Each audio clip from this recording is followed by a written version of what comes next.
Thank you. This bill wrongfully seeks to codify Trump's one-state solution. Strangely, Benjamin Netanyahu and Hamas completely agree on one subject. They want from the river to the sea. The only question is who gets to control and subjugate the other one.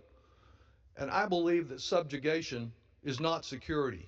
Rather, it is a time bomb that is just getting ready to explode, causing more grief and misery to all. As we are seeing now with the repeated rocket firing into Israel, the ongoing destruction of Gaza, and the escalating settler violence in the West Bank. I strongly believe in Israel as a democratic Jewish state. The Hamas attackers were not martyrs, they were murderers and rapists.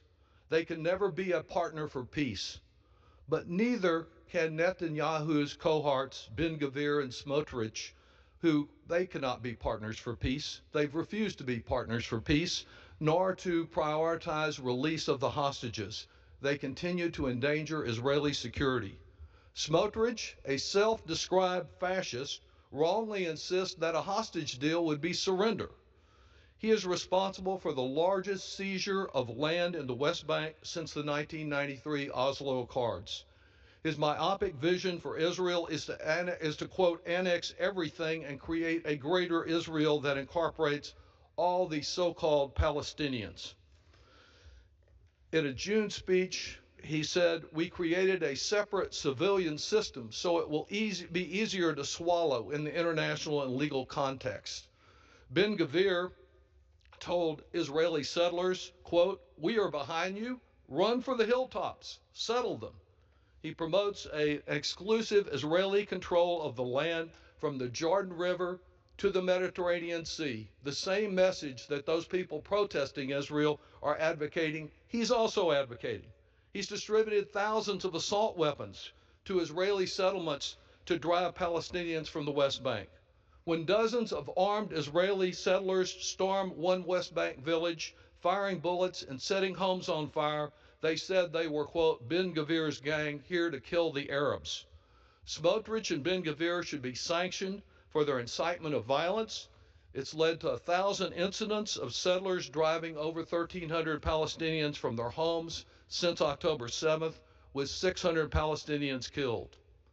Unfortunately, at the same time that Gaza is being rendered uninhabitable, Netanyahu's refusal to stop settler violence in the West Bank and the expansion of these West Bank settlements is all designed to prevent a Palestinian state from ever coming into being in a viable portion.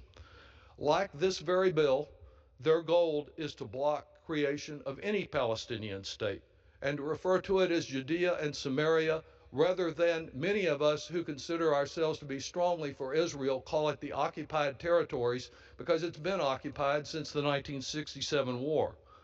The only hope for a lasting peace and security is for a Jewish state and a Palestinian state to be side by side and find security guarantees for each.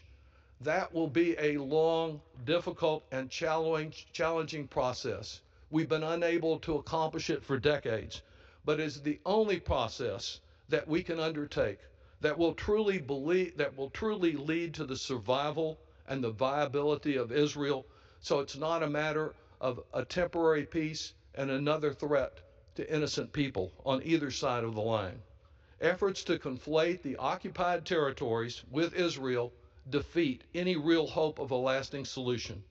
We should reject the approach that Trump, that Ben-Gvir and Smotrich and Netanyahu and Hamas all share of a river to the sea, a one-state approach, because that is only a recipe for an endless war and untold suffering. I yield back.